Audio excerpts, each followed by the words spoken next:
The Linux Action Show is created by Jupiter Broadcasting. It's sponsored by Ting. Go to last.ting.com to save off your first device or plan, and DigitalOcean. Go over to digitalocean.com and use our promo code LASTDigital, and then you can spin up your own Linux rig for free. Welcome to the Linux Action Show, episode 374. My name is Chris. My name is Noah. Hey, Noah. Good morning to you. Guess what? Big show today. In fact, you might say it's remotely a huge show. What? Well, I'll tell you why I say that. Because we're going to talk about X2Go, the best remote desktop solution for Linux. I don't want to hear it. It's true. It's the best. In fact, it's so good you could live in it. In fact, for a period of time, I actually worked out of an X2Go session as my full-time desktop. We're going to show you how to set it up, how awesome it is, and why it's a great secure desktop. And then in the news segment, is Flash finally dying? And could Linux vendors be leading the charge on this? There is some interesting news coming out of the SFF about Ubuntu's contribution policies, and Firefox has a fork that just got Firefox OS, I should make that clear, has just got $100 million in backing, and there's a bit of a catch. They're implying they might be taking some of it closed source and proprietary. What? Firefox OS being stolen, funded, and then locked down? Well, maybe, maybe not. We're going to talk about that in the news segment. And then in the feedback segment, we got some great emails from you guys. But first, Noah, you know what's up? It's our picks. It's our picks. We got the Runs Linux, we got a desktop app pick, and a weekly open source project, or something you just might want to take advantage on the Linux desktop in our Spotlight section. So first, let's start with the Runs Linux pick, and I've been sitting on this one. I actually found out about the show because we got this in as so many Runs Linux submissions. And at first I was like, I don't do TV shows anymore as Runs Linux. It's just, they always do such a bad job in TV representing Linux. Usually it's like some hacker on a laptop and a bunch of matrix code coming down the screen. I just hate it. But consistently, we saw submissions for this TV show called Mr. Robot. Have you seen this, Noah? Have you heard of Mr. Robot? No. All right. Well, brace yourself. This is real dialogue. This isn't like fake dialogue. This is real dialogue from the television show, Mr. Robot.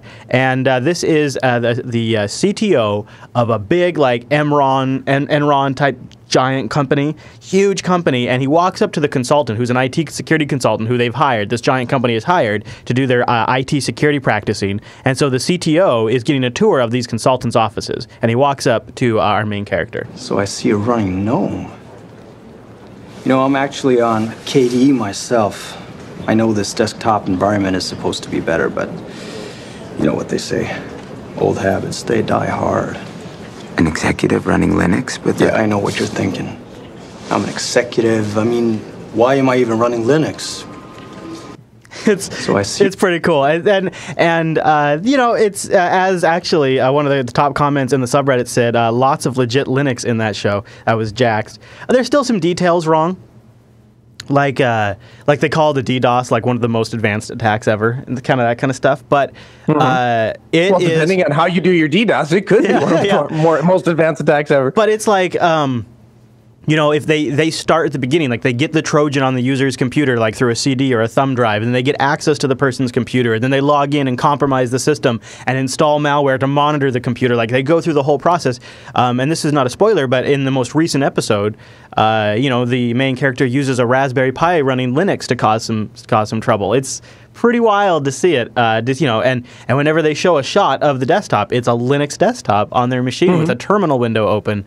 So it's called Mr. Robot, and it's out right now. I think the fourth episode just came out, and they've already been renewed for a second season. It's pretty neat to see Linux get that kind of attention. So I see you're running GNOME. You're running GNOME.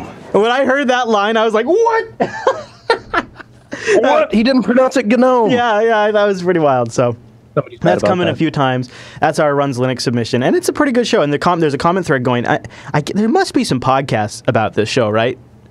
Out there, audience, if you know of any good Mr. Robot podcasts, let me know, because I just watched the fourth episode and I have lots of questions. No, my mind is spinning. If you want a television show and it's something that doesn't make hackers look like superhuman geniuses that you know, have magical abilities in their keyboards that can just like take over, you know, entire cities. If you can get it like ridiculous enough, it becomes good again, though. Like if you look at like the original like Hackers movie. Yeah, okay. That movie is so out there. Yeah. It's so ridiculous. It's great. I love it. Yeah. Yeah, this Took the keyboard one's sound. a That little still more drives me war nuts. games, a little less hackers. This television show, a little more war games. I'll tell you something else that's really awesome. Our first sponsor of the Linux Action Show, and that's DigitalOcean. Head over to DigitalOcean.com right now. That's where Noah and I rock so much of our Linux infrastructure these days. It's so simple and straightforward to get started. In fact, that's what they're dedicated to doing, is making sure it's the most intuitive and easy way to spin up your own cloud server. They give you a nice HTML5 console up in the sky, which is so cool, so that way you can watch it from post all the way up to boot, and you get started in less than 55 seconds. And pricing plans start at only $5 a month. They'll get you 512 megabytes of RAM, a 20 gigabyte SSD, one CPU, and a terabyte. A terabyte. Have you ever busted through that? I mean, like, the terabyte it's very generous. No, I've not even come close. Yeah, and if you're in Not even on my highly used droplets, I haven't come close. Yeah, and if you're in a colo, you know how much you would pay for a terabyte. And it's so nice because DigitalOcean has fantastic data center locations too, so you get really, really good speeds. In fact, they got data centers in New York. They have them in San Francisco, Singapore, Amsterdam, London, a brand new one in Germany. The one in Germany has 40 gigabit e-connectors to each hypervisor. Their fastest SSDs yet. It's positioned regionally, so that way all of Germany's neighbors get great access. I mean, it is a really, really slick layout, just at the essentials right there. SSD, right? Powered by Linux and KVM. Great data centers. Super good value at $5 a month. Then they top it all off with their awesome control panel. It is really a fantastic experience made simple. It's very intuitive, and power users can replicate the control panel on a larger scale with DigitalOcean's straightforward API. And either through the API or just by using their HTML5-based console, you're going to be able to create and destroy and transfer droplets, be able to replicate them and, recreate, like template them basically, which saves a bunch of time. Full DNS management. Of course, a very sophisticated snapshot system that on the surface looks really easy and straightforward to use, and then you could never go any deeper than that if you want. And then when you expose the advanced functionality with that API, it really clicks. Oh, and speaking of clicking, they have one-click installs for things like Ruby on Rails, Docker, GitLab, Ghost, WordPress, the whole LAMP stack. And what's dope about that is when you deploy something with one of these one-click installations, it's not like some one-off implementation that's now supported by DigitalOcean, some weird cockamamie installation. It is from the distro's repos. The updates come from the repo. You just continue to manage it like any other Linux box. They just save you some time getting started. So let's save you some money. Last Digital, LAS Digital. Use that promo code, Last Digital. One word, lowercase. It'll give you a $10 credit. Try out that $5 rig. 2 months for free. $5, 2 months for free. $5 rig, 10. That's crazy because you get but you get a $10 credit. You could try out the $10 rig. In fact, go check out their pricing. It's really straightforward, and I've recently deployed a $10 rig because I get a gigabyte of RAM and I get a 30 gigabyte SSD, which was perfect for Minecraft. And I'm perfectly happy paying $10 a month, so that way my son has his own private Minecraft server that just him and my wife and somebody else and a couple other people can play on. It's very nice, and for $10, it's absolutely worth that. Here's the cool thing, though. If you guys have some testing and you want to do it up on a public cloud, hourly pricing is also available on DigitalOcean. Now connect that with that API. You could spin up infrastructure on demand and pay in an hourly rate.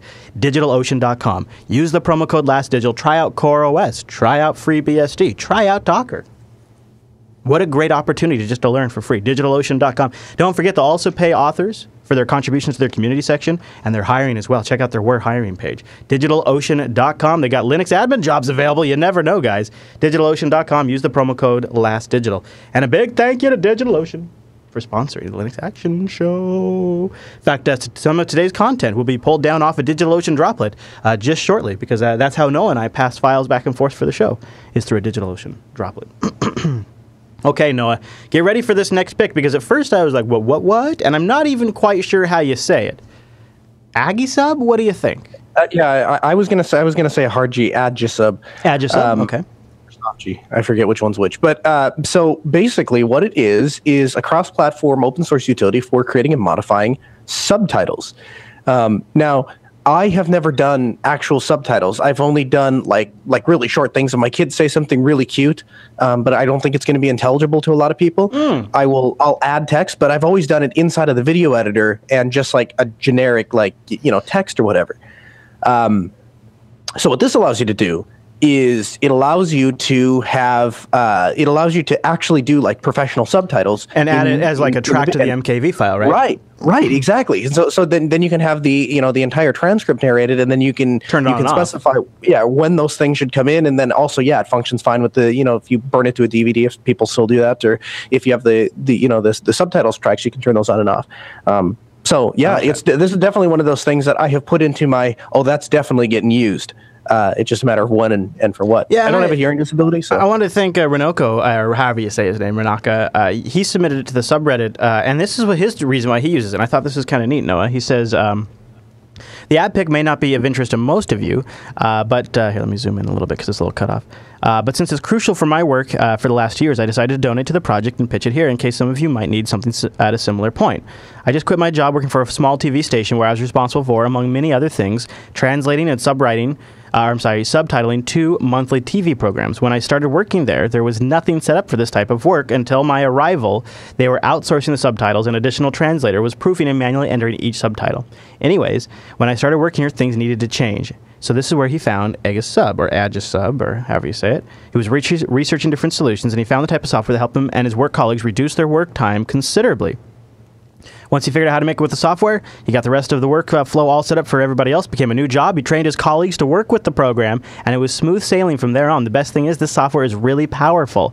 It's open source, cross-platform, which meant that my colleagues could use their Windows machines, whereas I could stay on Linux. And then somebody else also points out that it's really popular in the anime community for adding community subtitles to anime movies, too, which is kind of an interesting, sort of like people are crowdsourcing the subtitling of anime movies, which is neat. So it's Aegis or Aegis-Sub. We're not quite sure exactly what the pronunciation is, but if we'll you need get something corrected like this, in the feedback. Yeah, well, I'm sure we will. If you need something like this, though, I'm sure you know all about why you would want it. So check it out. We'll have a link for it in the show notes. Now, this next one's kind of also media related, and I didn't even know this was a problem because I've never even tried it. But Noah, you've had problems with Amazon Prime? I have. So Amazon Prime used to work great on the video streaming. The video streaming. In fact, before Netflix had even had a workable solution on Linux, the only way to watch streaming video on Linux from any real service was Amazon Prime. And it didn't just use Flash? And then it broke. And you had to install this HAL plugin before you could get it fixed. And it was this convoluted process. And even then, it would only work like half the time. Like half the time it would work and half the time it wouldn't. And in fact, I'd help people in the Mumble Room troubleshoot their Prime streaming installation, and it was just a cockery. Now there is a add-on. Well, the add-on has been there for a long time, user agent switch, but somebody has figured out the string you can put into a user agent switcher for Firefox or for Chrome. And it basically, if you're not familiar with what a user agent switcher is, it is the part of the web browser that identifies on the network what browser and what operating system and system information is being used. And based on that, the server will allow you to do certain things or not allow you to do certain things. So, for example, if it says, "Oh, well, you're running Linux. We don't support Linux," so they'll just say you can't stream service. But if you tell it that you're running Windows, or if you put in this specific stream, then it will let you play it. And I tried it, and it worked flawlessly. It's like the easiest thing to set up ever. You add the plugin, you drop that little string in, and then when you want to watch Prime, you click on that string, and it opens right up. So we got two picks. We got the user agent switcher for Firefox, and we got user agent switcher for Chrome. You guys are probably familiar with this, and then we'll have the string that you put in the user agent switcher in the show notes. You just copy and paste that, and it looks like, Noah. It looks like what it's really doing is it's making Amazon think that you're Google TV. So you'd have to turn this on when you visit Amazon Prime. It would be a button in your toolbar or in your menu, and then it starts telling the Amazon Prime service that you're a Google TV, and so it goes, oh, well, then I'll just give you probably H.264 video instead of wrapping it in DRM or whatever, and it just plays. And it shows you like this. This is a perfect example of security through obscurity, is where they just do user agent string matching, and whichever one matches either rejects or gets accepted. And so it's easy to work around. It's also a perfect example of where when I say that the limitations of Linux are social limitations, not technical limitations, this is what I'm talking about. There's no reason that Intuit can't write QuickBooks for Linux, or that Adobe can't write Photoshop for Linux. And this is another example of how Amazon Prime Video would work perfectly on Linux. There's no technical limitations for using it on Linux. It's just a social limitation of they decide they don't want you to be able to, quote unquote, steal their movies, because this is how we end piracy, is by wrapping everything in DRM. And so they intentionally make it so that you can't use it on Linux. Yeah. But that's on the software vendor or on the service provider. It's not a problem with Linux. Linux works just fine. Yeah. Yep. You know what else can be fine? Our meetup, meetup.com/Jupiter Broadcasting. Last chance for us to plug it, because after we get off the air, Noah's getting in the plane and flying out here, and we're going to be meeting up on Wednesday, July 22nd in Portland, Oregon. If you're in the Portland area, if you're going to be attending OSCON, go get more information at meetup.com/Jupiter Broadcasting. We have 3 days left to sign up, and we could be changing the venue, depending on how many people show up. So please RSVP. Meetup.com/Jupiter Broadcasting. Looking forward to seeing you guys there. Just a couple of days. We'll be down at OSCON too. So if you're going to be at OSCON on Wednesday, July 22nd, come say hi to Noah and I.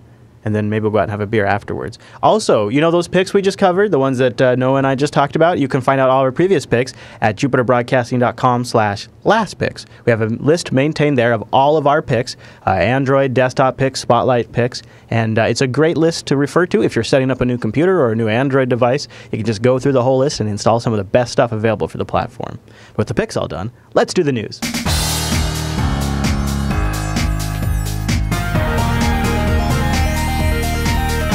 Hey, it's the news, and this episode is brought to you by Ting.com. Go to last.ting.com. That's our special homepage right there. Last.ting.com. Get you the $25 discount off your first Ting device, or $25 of Ting service, which paid for more than my first month. The reason is Tings only pay for what you use. They just take your minutes, your messages, and your megabytes, and whatever bucket you fall into, that's all you pay. And it's just a flat $6 for the line, and any taxes there. It's pretty slick. And so I've got myself a few phones because I don't have to pay like...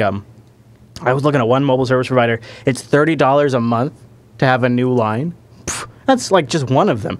Ting, it's $6 per device. So that makes it very economical to scale up as you need. And what I love about Ting is they make self-help super easy. They have a video over on their site that you can check out about the Ting dashboard. And it really is this slick. In fact, one of the things I love about Ting is they view this whole thing as a platform. They iterate it with features. They roll it out. You can go in one spot and get a snapshot of your usage. Each individual device name is in there, so it's easy to follow. It's really like also the same exact interface across all of the different interfaces. So you have tablets, you have the desktop, you got the phone apps, all of that give you the same Ting dashboard. One thing I discovered a long time ago is I was having a hard time keeping track of the phones once we got a few phones, and I didn't remember which numbers go to which, and so at one spot in the web page, I set the name, I said Rekai's HTC One, Chris's Nexus 5, right? I said it once in the web app, and it has then populated that name everywhere in the Ting platform. So I see it on the web, I see it when I check for minutes, I see it when I use the mobile app. It is so slick the way they just connect it all together for me, make it really easy to turn a device on or off. So even though it's only $6 a month, if I'm not going to use it for a little while, I just turn the device off. And they give me the ability to do all of that, or just turn off individual features like picture messaging or track it or set alerts. Their dashboard is super, super nice, but if you ever get stuck, you can also call them at 1-855-TING-FTW, and a real human being answers the phone, which is really nice if you also get friends and family on Ting. So go to last.ting.com to give you a $25 discount.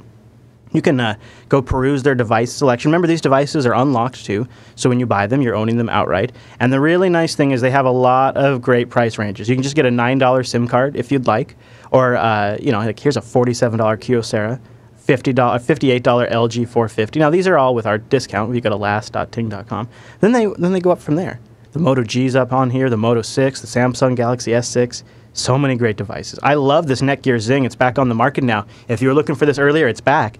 $139. It's a $6 hotspot after that. No contract, OLED screen. You get to see your signal, all of that. If you need data on demand, $6 a month. What a great deal. Go to last.ting.com. Go get yourself a phone that you own, that you operate, just like when you buy a computer. No contract, no early termination fee. Last.ting.com. And a big thank you to Ting for sponsoring Linux Action Show. I love it. You're bringing your Ting device to OSCON, right, Noah? Heck yeah. In fact, the newest Ting device on my account, my father-in-law had AT&T, and he upgraded his phone, so he had this older phone, and the older phone that he had was specifically suited for introducing seasoned folk to smartphones. Yeah. And that's kind of what got him started on the smartphone. So I said, well, what are you doing with it? He goes, I don't need it. AT&T is super easy to unlock devices. So I took it into AT&T and I said, we unlock this, and they have a little web portal. You type in the serial number, it spits back a code. So I unlock it, put a TIM SIM card in it for $9, and I gave it to my mom, and I said, here's your smartphone. And so now she has a Android-powered smartphone, her first smartphone, and because it cost me $6 a month, we don't really care. And, in fact, if she ever wasn't going to use it, I would just take the SIM card and put it in something else and just move it around. Yeah. So that's really nice. Yeah. Last.ting.com. Thank you, Ting. So this has been an interesting week for Flash.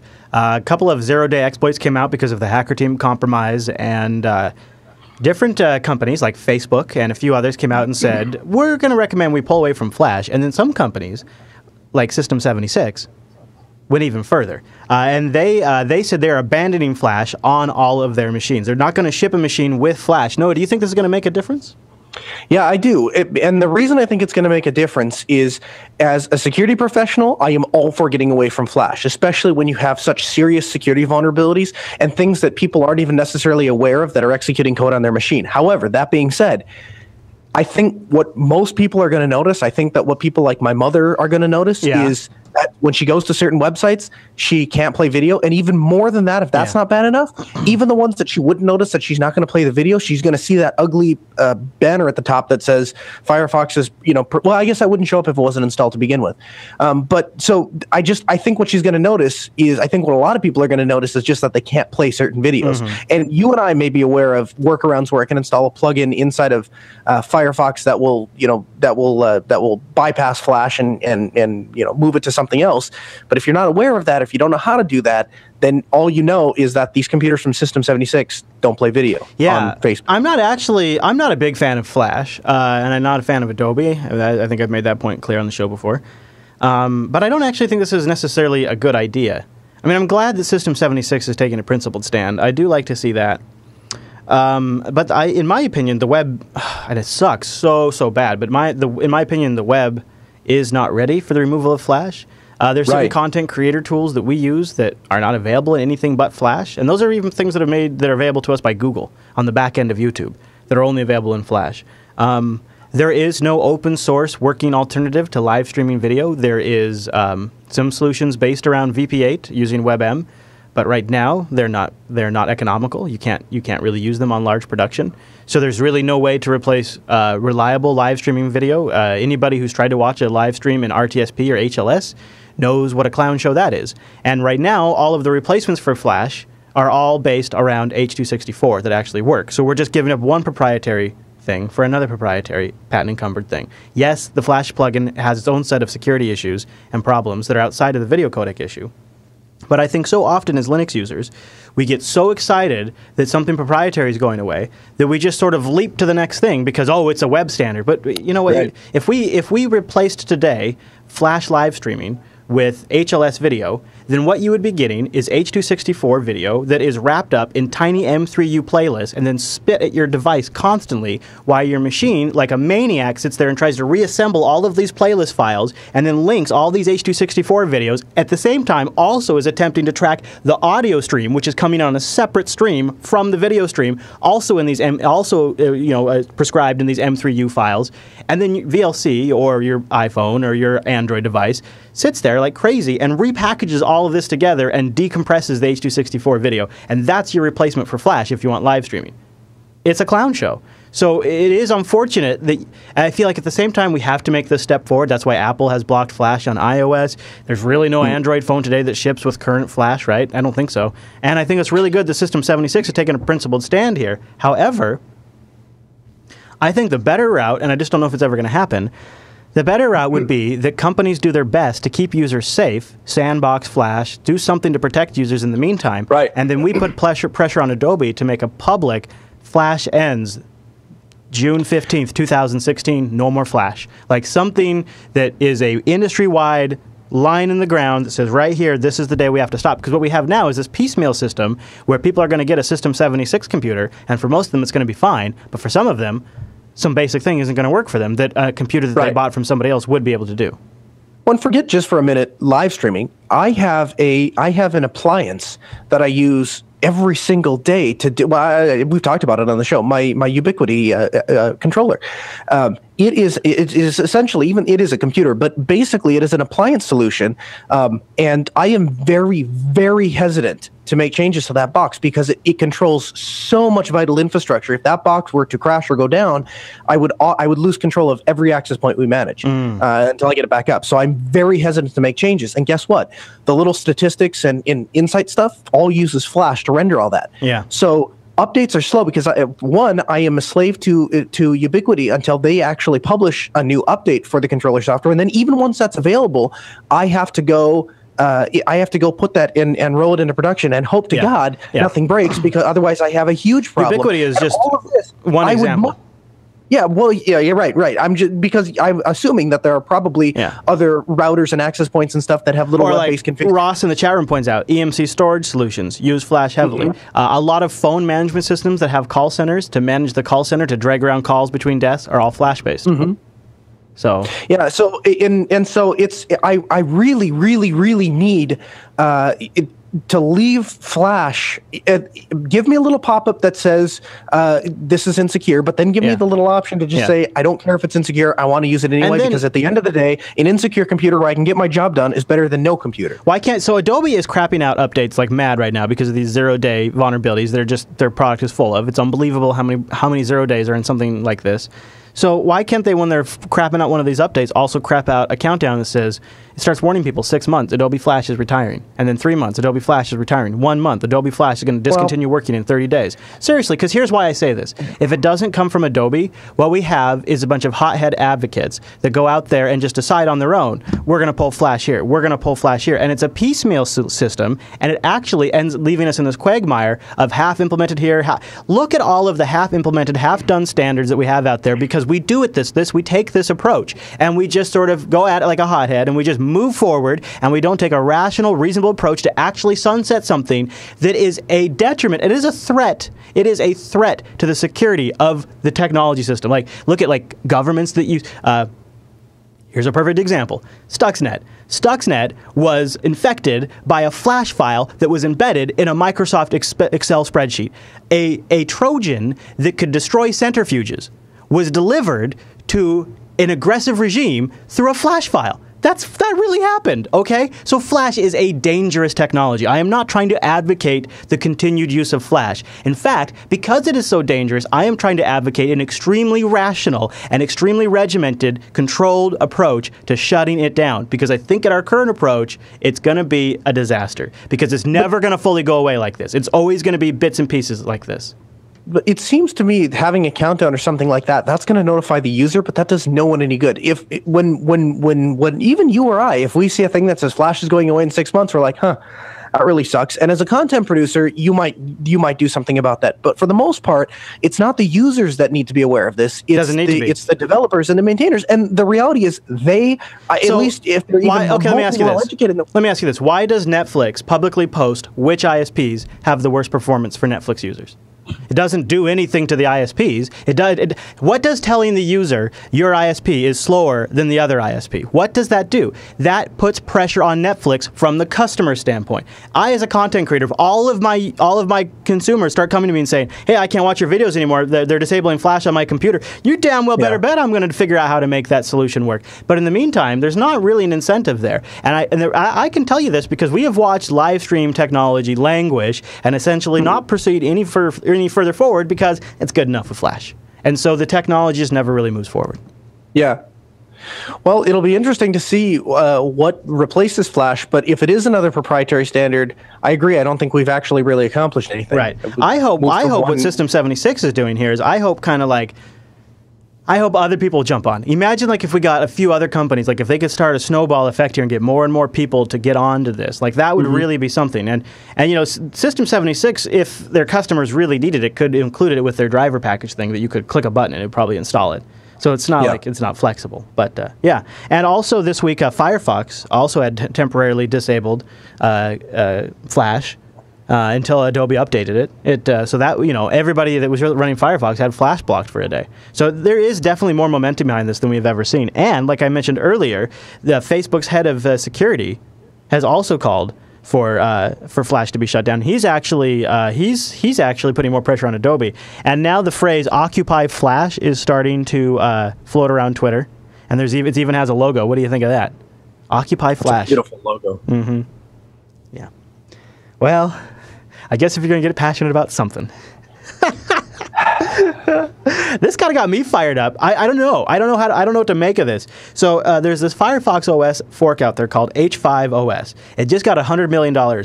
So in March, former Mozilla president Lee Yong left from the startup, codenamed Gone Fishing, with a mission to build a web-oriented mobile OS that he was going to base it on Firefox OS, like maybe fork it or something like that. The company is now called Acadine Technologies, or something like that, Acadine, and the OS is dubbed H5OS. Now, this is all from a CNET report. They've received $100 million in funding from a Hong Kong-based Chinese state-controlled company called Tingshan Unigroup International. The new name and funding has emerged almost 2 months after Mozilla's CEO Chris Beard had announced he was stepping down the Firefox OS cheap phone, like the $25 phone, giving up on it. So this is 2 months after they announced they're going to refocus on their phone stuff there. And so they go on to point out this is the tricky bit, and this is the part we don't really know so much about, and this is the part that maybe has people the most concerned.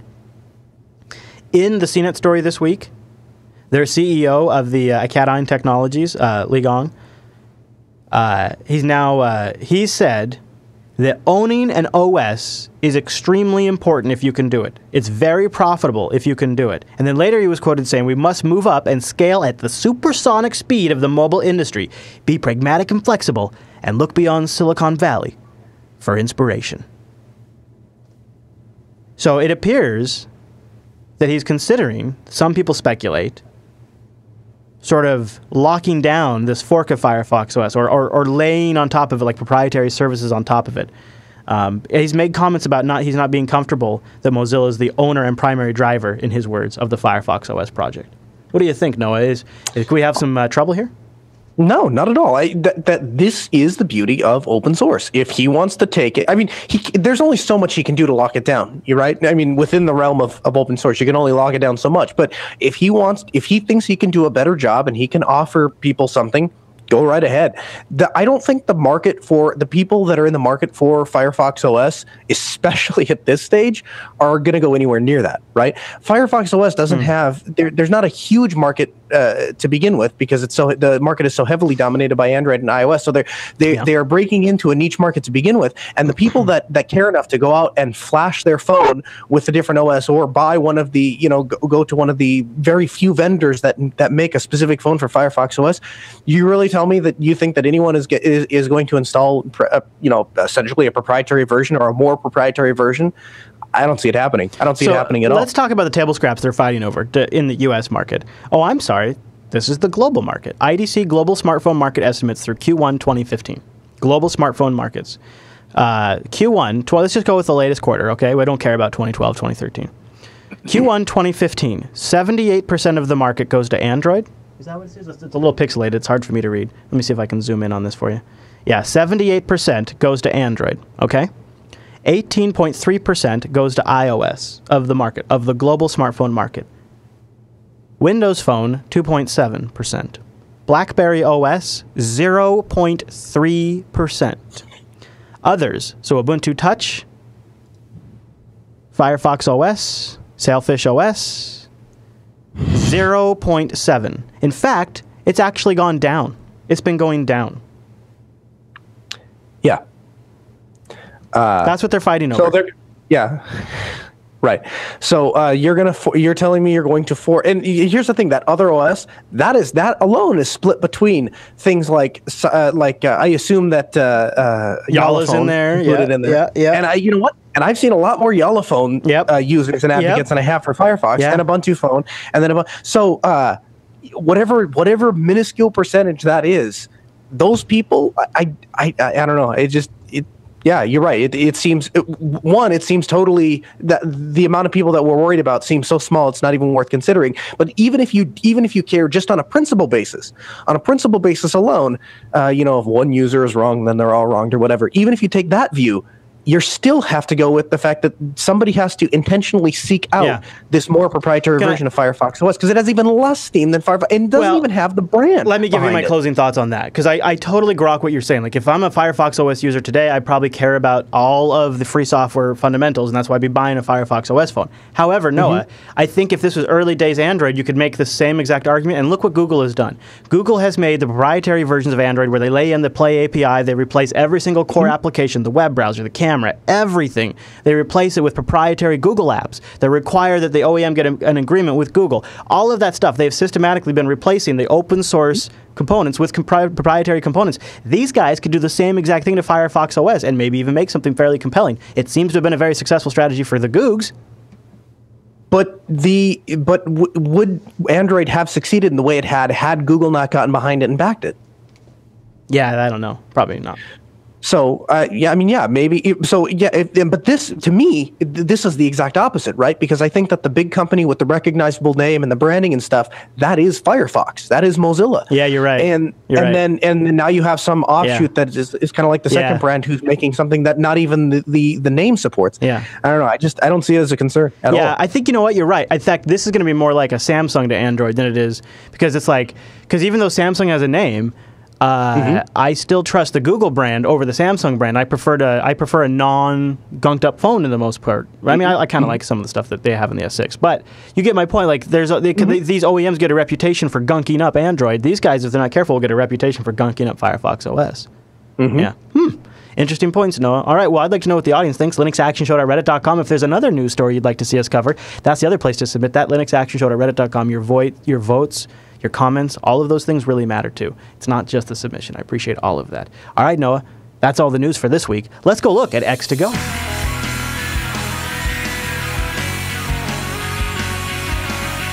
Have you ever looked at your Windows buddies and been super, super jealous of their pretty slick remote desktop protocol? Well, guess what? Linux can do them one better, and I mean a lot one better. I used to use this technology when it was called No Machine NX way back in the day, and I used it to bypass firewall restrictions and to set up a really, really nice remote desktop system that I could even watch streaming video inside of. And the best part, it was all protected with SSH. We're going to tell you more about X2Go, one of the coolest streaming solutions for yourself or for your enterprise. But first, I want to thank our segment sponsor, the folks over at O'Reilly's OSCON, which is going on next week. It's kicking off the 20th through the 24th. O'Reilly OSCON. How do they cooperate when they don't know each other?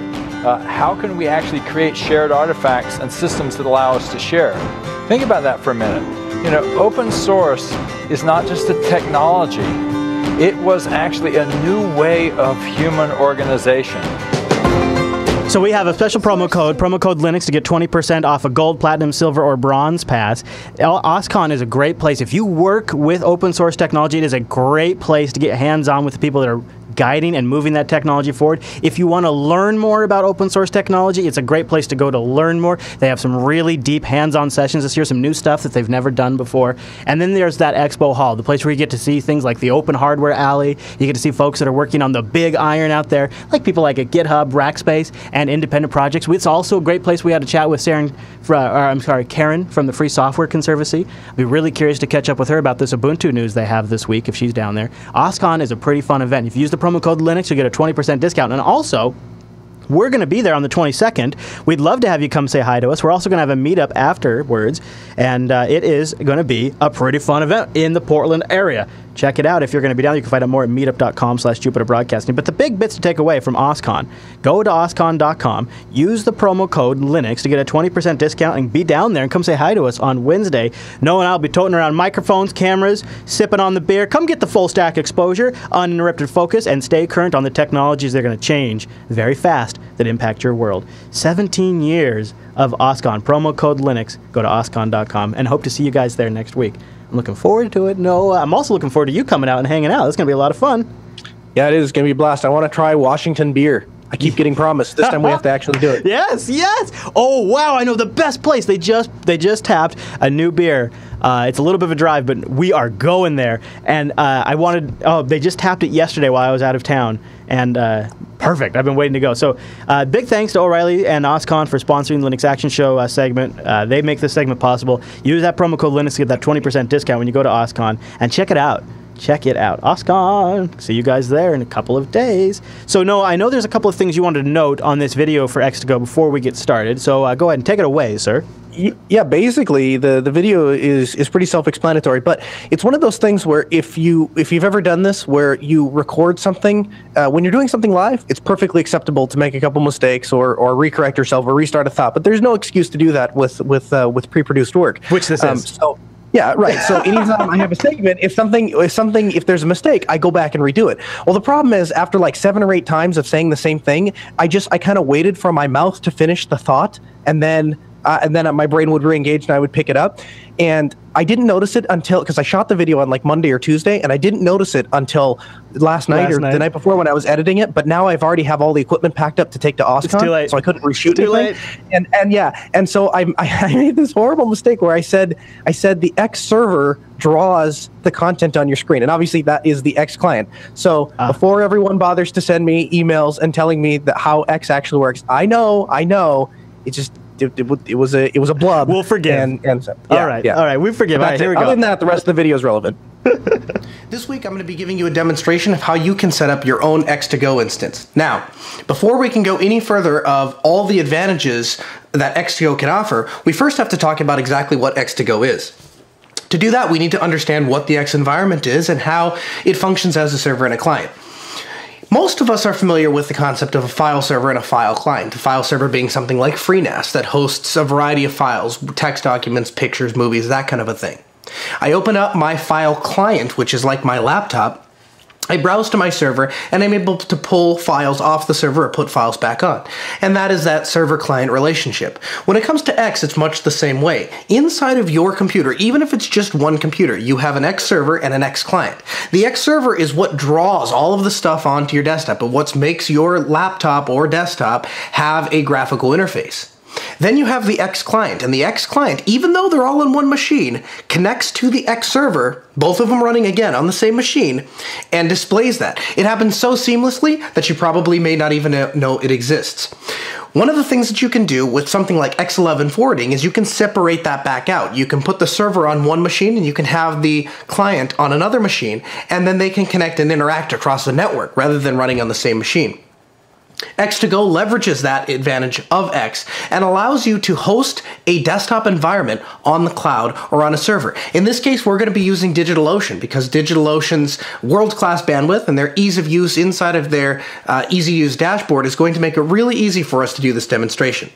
This week, again, I'm using my System 76 Lemur just to kind of rule out any unforeseen circumstances. In fact, it's actually going to work really well because I left the changes that we made last week when we showed the YubiKey, and I'll actually be able to demonstrate further how YubiKey can be useful. You'll notice when I roll out my DigitalOcean droplet this week, I'm not going to have to sign in with a password. Instead, I'm going to use my YubiKey to authenticate. So I've actually plugged my YubiKey into my laptop, and I'm going to head over to digitalocean.com. I've chosen to create a new droplet, and I'm going to call this droplet my X2Go droplet. I'm going to show you exactly how powerful DigitalOcean can be, and we're actually going to run this just on a $5 a month droplet. We're going to put our data center in New York.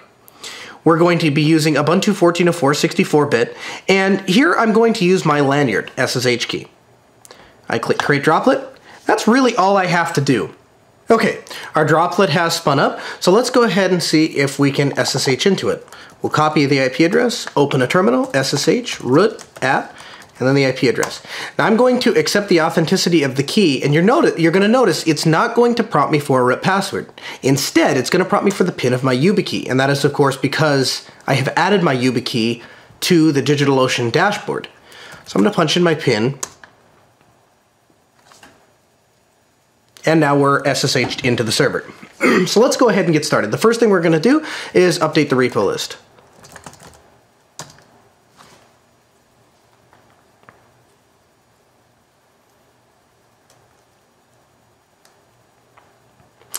Next thing we're going to do is we're going to install a package called Python Software Properties.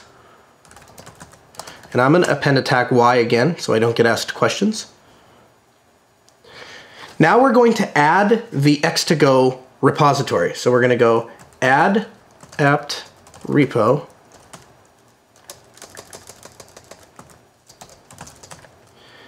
And it's going to be PPA X2Go/stable. Press enter. And now we can update that repo list again.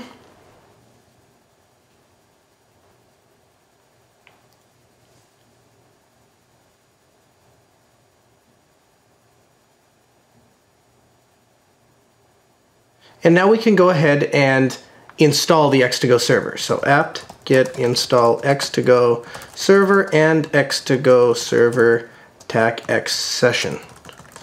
And I'm going to append a tac Y to the end again.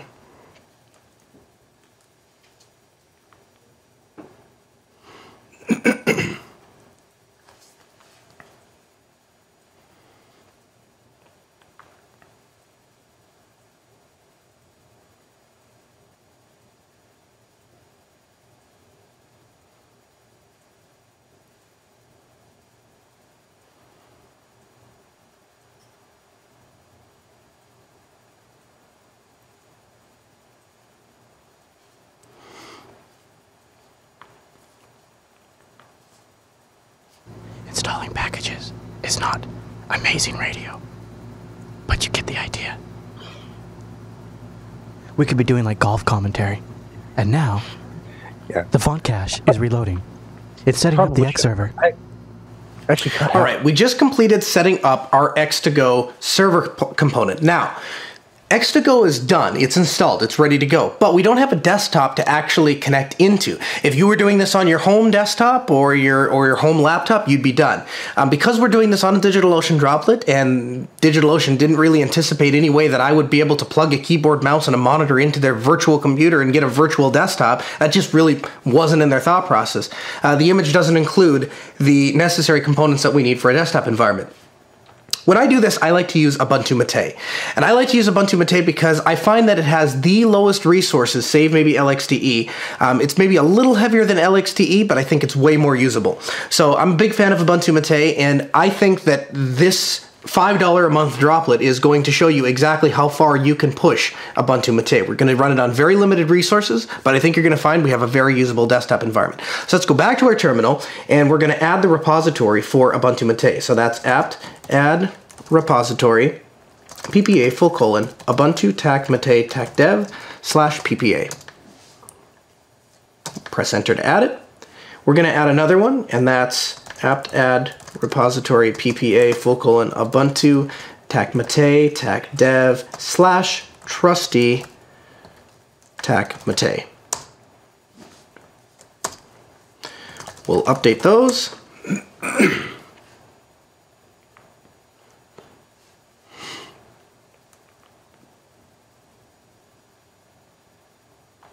And at this point, I would go through and I would actually do a full system upgrade. So I'm going to go sudo apt-get upgrade.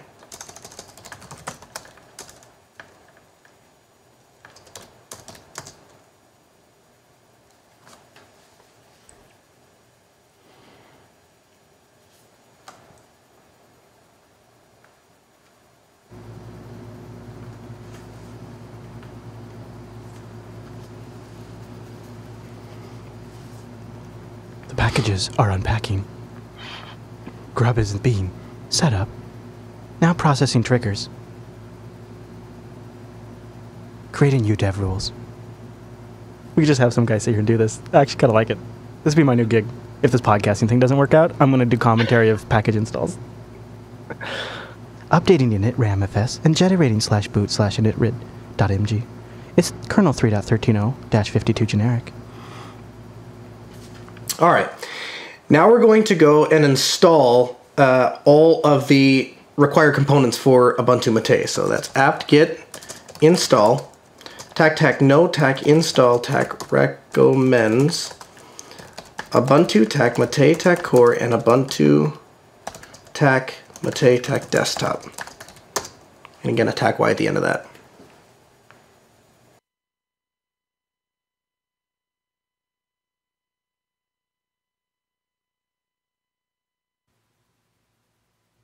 Okay, so now our X2Go server is done, so let's go take a look at what it takes to get the client side set up. All right, now we have our computer completely set up, at least on the server end, so let's go ahead and see what the client configuration looks like. Thankfully, this isn't going to take nearly as long. Let's go ahead and go to our computer, and we're going to open a terminal, and we are going to install sudo apt-get install X2Go client. And again, I'm going to append a tac y. Give it our secret confidential sudo password, and we'll install the client.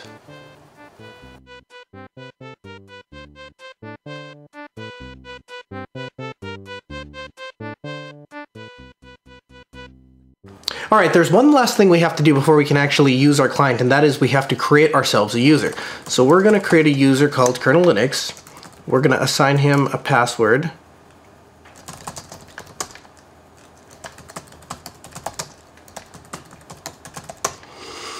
We better create him a home directory.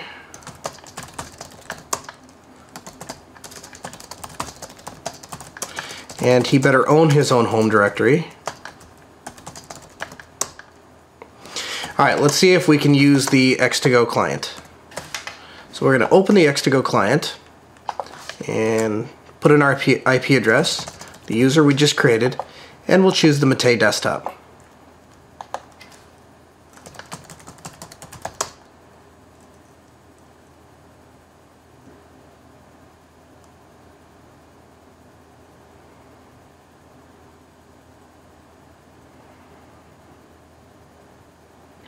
And here is our Mate desktop running on our DigitalOcean droplet. And if we go to IP chicken, we can see that our IP address is 104.131.186.255, the same IP address as our DigitalOcean droplet. So it proves, in fact, we are on a DigitalOcean droplet. From here, I have a usable desktop. I can install programs just like I ordinarily would. I can actually set this session up inside of the X2Go client to be full screen. So let's say I wanted it to take over the entire screen. I can do that. I can use the whole display. And now, when I log into... Oops, I think I used the wrong password. Now, when I log into my X2Go client, it'll actually capture my entire screen, and for all intents and purposes, I'm sitting at a computer at DigitalOcean.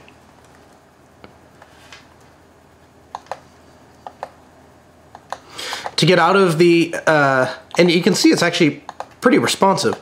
To get out of this, I just press Ctrl-Alt-T, and that will disconnect me, or at least uncapture me, and then I can close the X2Go client. On its face, X2Go might not seem terribly useful, but truthfully, your imagination really is the limit. I've started to roll out X2Go in situations where I have clients that have certain network appliances that have web-based administration utilities. It's not really practical for me to set up a VPN and then VPN into that system, and then I have to open up a web browser to do all that configuration. I'm certainly not going to open those network appliances out to the public internet. X2Go is a really, really, really simple way for me to forward a single port inside of their network, place one box in there, and now I have a machine that sits on their network. The side advantage of that is, even if it's a Windows network, I have a Linux box sitting inside of their network, so I don't have to work with all the problems of Windows. I go right past all that. My box is stable. My box is immune from all of the virus and malware and anything that might traverse the network. And that's worked out to be hugely advantageous. Now, I actually keep a box running 24 hours a day, 7 days a week at Ultra Speed inside of our shop. And I call that my cloud workstation. And it's basically a place where I keep access to all the files that I would need. I have backups of my little thumb drive that I carry with everywhere. And then also, of course, I have access to our company network if I need to make changes or if I need to log into a device. I've even been on a trip at one point and had a technician call me and say, hey, I have XYZ problem. And I said, no problem, let me look at that. And he said, how do I get the files to you? I said, here's the best way to do it. As they were rather large, I said, plug the hard drive into my cloud workstation. So he went into my office and he plugged it into my cloud workstation. He goes, now what? I said, just wait there. And I opened up my X2Go client and I pulled up my X2Go desktop and I browsed the files, did what I needed to do, called him back and said, yep, this is what you need to do. This is the information that you need. And he said, great. How'd you get to him? And I said, don't worry about it. Because I can do all of the stuff right on my desktop. It's actually gotten to a point now where when I go into Jupiter Broadcasting, I sit down at the table that Chris has prepared for me, and God knows what I'm going to find for a computer there because it changes constantly. But I can use my X2Go client to get back into my desktop at my shop. And now I have that known desktop with all of my known applications, with my email client installed, configured for my use. I even have a little YubiKey that sticks out the back of there so I can SSH into all of my servers. And all that works flawlessly, and as you can see, takes less than 10 minutes to set up.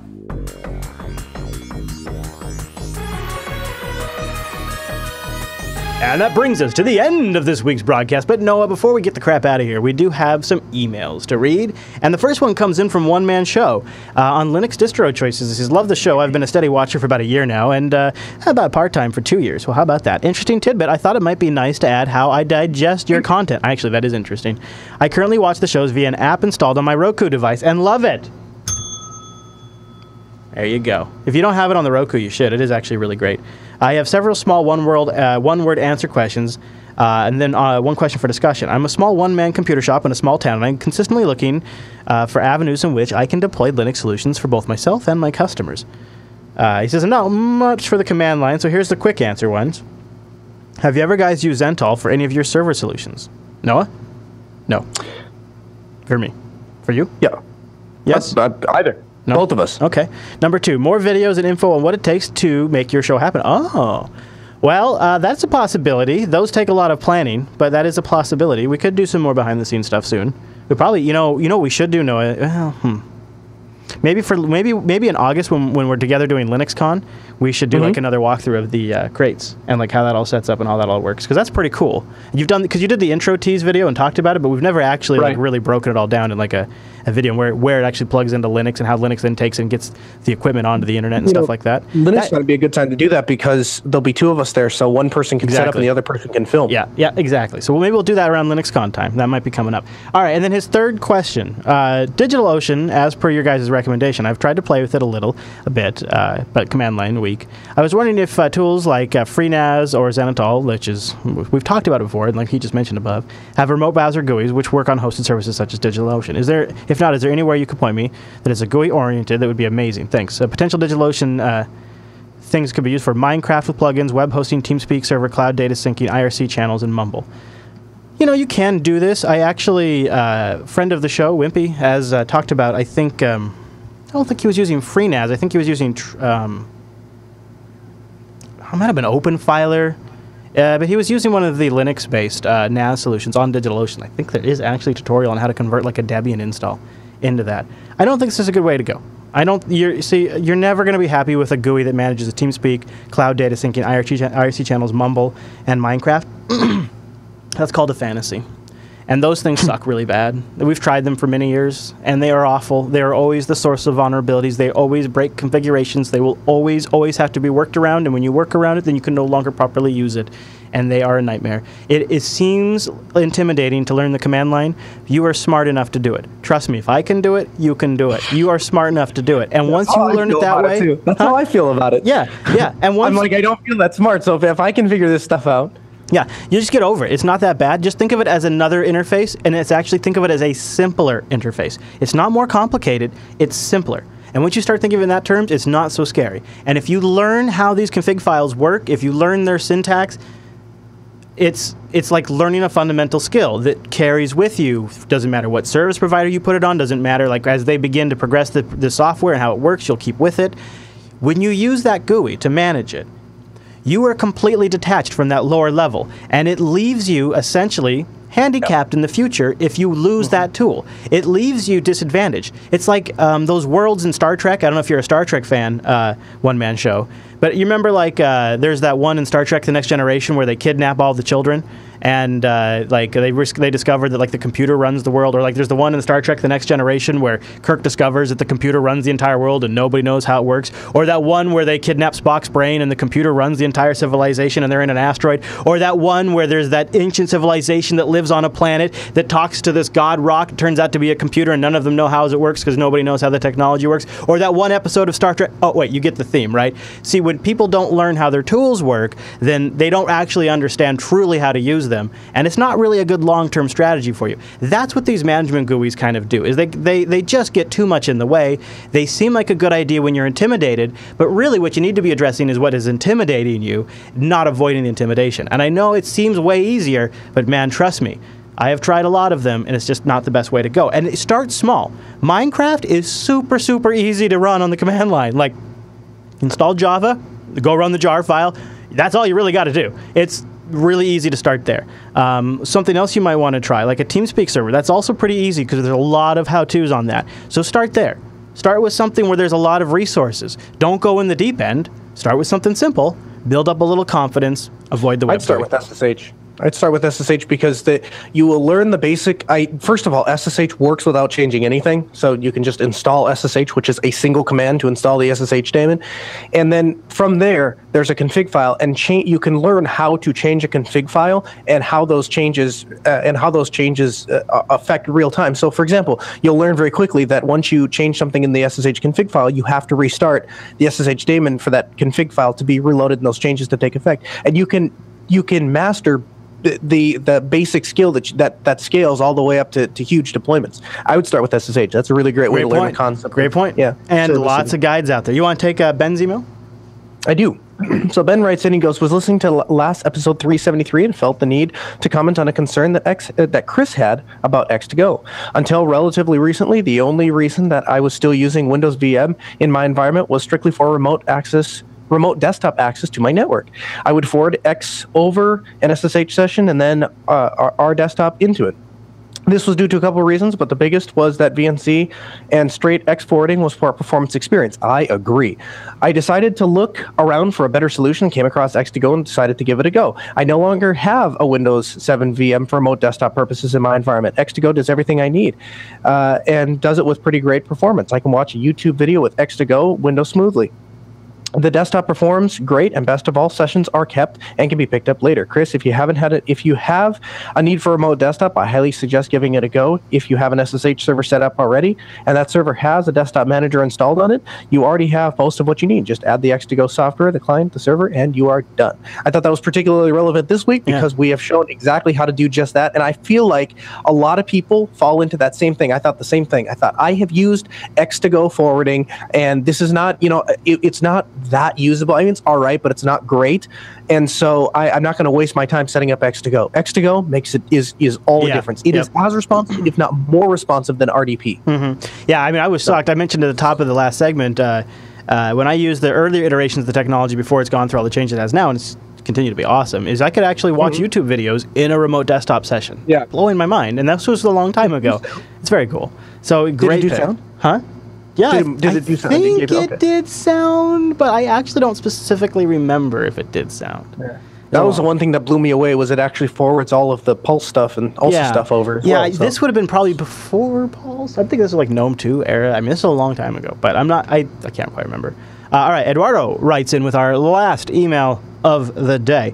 He says, hello, Noah and Chris. Big thanks for all the shows. Big fan of last. I learn something new every single time. That's awesome. I want to tell you the episode about SIP was great. I've been using SIP with soft phones for a while. I bought a DID at flynumber.com, and they gave me access to a virtual PBX. They now use PBXWW. It's a fantastic web interface. Hey, speaking of GUIs, and I almost think in some cases, a GUI like this, like what DigitalOcean does, or like what Hover does, or like what these people would do, where they control the service, that control panel makes sense. The kind of control panels, the GUIs that I am against, I want to make this clear, are the ones you kind of install yourself, or like cPanel and things like that, or what's the one that starts with a P that really sucks that gets compromised? PHPMyAdmin? No, it's the one everybody loves. Anyways, these GUIs that you roll yourself, that you have to maintain yourself, those ones. Anyways, all right. I get off my soapbox. I want to make it clear. This particular kind of thing, like if I was gonna go get a PBX service, like for Asterisk or whatever, I would actually want them to have a web GUI. So, anyways. He said, I want to tell you about this. It was great. It allows me to have 3 DIDs, all sent to my SIP number, recording the call using internal extensions, having routing depending on the time of day, and much more. So this is flynumber.com. He seems to really like it. He says, and thanks to Noah's recommendation, I got a new Cisco ATA112 connected to a cordless phone, and now I'm in heaven. Thanks again. All the best from Spain. Are you getting a lot of this? A lot of people are loving the SIP stuff. Yeah, actually, I find 2 things. A lot of people that are totally loving it. Most people have been there for like 7 years and are like, welcome to the boat, Noah. Yeah, We've all been here. Yeah. So, but yeah, that's super true. fun. Real-time follow-up from Alpaco, it was Plesk. It was the web GUI I was thinking of. I want to just plug our Patreon because Tech Talk Today is off the air while I took some time off last week, and then now we're going to OSCON, so I don't get a chance to mention this to some of the audience members, but there is a real serious way you can contribute to the network and help us expand our live on-event location coverage, help us continue our productions under Linux, help us grow new shows, help us plan for new content, and give us runway and budget predictability, and hopefully long-term, maybe even bring some in-house technical and production staff into the actual studio. Patreon.com/today. It is a Patreon page for the entire network. Now, Tech Talk Today is an offshoot of this. As sort of a thank you for our patrons, I make that show. And we also have an activity feed where we have some exclusives for our patrons. It is a Tech Talk Today Patreon, but it is for all of the shows on the network. Every single show is contributed by this funding. And I'm hoping to be able to raise some baseline funding so that way we can hire some in-studio help. Maybe have somebody sit on the mic for a couple of shows with me. And I want to be able to give them some predictability. I want to actually offer them something they can count on. And I don't want to necessarily have to go to sponsors to do it necessarily. I think it'd probably be better if we can do that from the audience. So patreon.com/today. Right now we have 564 people. I think when we start getting around 600, maybe a little, I'm not quite sure what that would work out funding-wise because it depends on the funding. I really want to start talking to getting somebody in here seriously. And I would love to be able to do that with the audience's support. But also, we want to keep expanding our live coverage of these real community events. Things like Self, things like Linux Fest Northwest, OSCON. We want to do these things. We want to keep doing them. And we want to keep doing them better and better and better. And we want to really become an authoritative source on this stuff so you guys can see our Linux community at its absolute best. Patreon.com/today.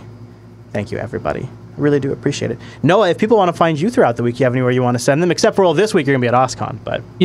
So this week, join us at OSCON. But ordinarily, I will be at in Grand Forks, plugging away at the salt mines. We're going to do... I should if I get permission, I'll film a lot of this, a lot of the new install stuff we've done, because it's really cool. If you like cable porn and stuff like that, this is great. I mean, everything is just neat and organized. And it was great because I was sitting in this hotel, and this lady, she goes, she's a sales manager, and she goes, this is what she said. She goes, I'm gonna go get a salad while I wait for my computer to boot up. So she got in her car and drove away, and I'm like, what? Was she serious? And they're like, oh yeah, her laptop takes forever to start up. So I look in, and it's like this old HP running Vista. So she comes back, and I'm like, how long has it been doing that? And she's like, oh, can you fix that? And I'm like, no, I can't fix that. And I'm like, here's what you're going to do. Here's a thumb drive. Put all your data on there. Give me 20 minutes after you're done. So she copies all of her data over to a thumb drive. She hands me the computer, and I installed Ubuntu Mate on it. Nice. And gave it back to her and set it up. And she looks and she goes, this is awesome. It's like a brand new computer. And I'm like, yeah, exactly. Yeah, exactly. So, yeah, that was my convert for the week. Yeah. Nice. Good one. I love that. Was a drive-by one. Usually I bother backing everything up and making an image in case they want to roll back. In her case, that was a waste of time. There's no going back to that. There was no going back to that. I got a new Twitter account. I've mentioned it a few times if you want to follow me. Twitter.com/ChrisLAS. I don't do a lot on there, but I might be tweeting like when we go to events and stuff like that, so that might be a cool place. We also have the network account, Jupiter Signal, and that's like live announcements, show releases, schedule changes, network news. That's at Jupiter Signal. And of course, Noah, you're on there too, right? Perhaps? I am, at Kernel Linux. Oh, how about that? In fact, I actually, now that I've removed Facebook from my cell phone, I actually use Twitter, the Twittersphere, exclusively now for social networking. Wow. So, that's big, Noah. Yeah. That's big news. We should have put that in the news segment. Holy crap. Yeah. Holy. All right, so we will be live, I believe, next Sunday at 10 a.m. That'll probably be our OSCON. Wow, that's interesting. We should have some time to actually, well, who knows what happens, but hopefully we'll have some good coverage and interviews exclusively from OSCON.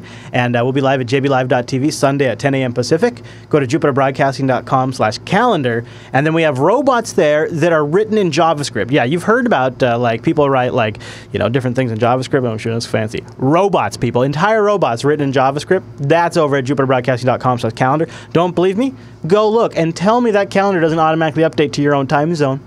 How else do you explain that? You can also email the show. Go to jupiterbroadcasting.com/contact, not calendar. But you can go to both. And then the contacts forms, that's where the monkeys are at. And the monkeys sit, there's this drop-down box. And depending on which item you pick in that drop-down box, a different monkey slings poo at a different host. I'm not calling your email poo. That's jupiterbroadcasting.com/contact. And then last but not least, linuxactionshow.reddit.com to make the show even better, contribute to the community, etc. All right, everybody. Thanks so much for tuning this week's episode of the Linux Action Show. We'll see you right back here next week.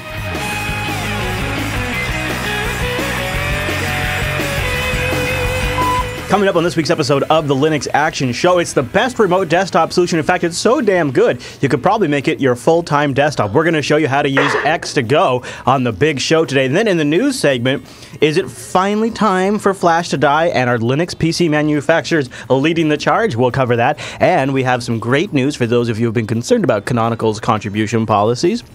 Your face smells, and Firefox has a new fork with a lot of money behind it. We're going to tell you about all of that. Plus, in the feedback segment, we got some emails that you probably don't even care about. Screw you, I hate you guys. And then in the pick segment, I'm going to shove it down your face and make you say thank you.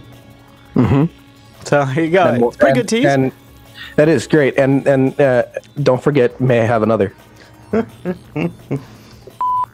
Oh man, I'm having one of those mornings where I swear I'm just moving it, and then you're going to be here next week, and you're going to watch me do this, and I just move the tab, and then eventually I don't change my pace, I don't change the mouse, I don't change anything, I just move it, boom, all of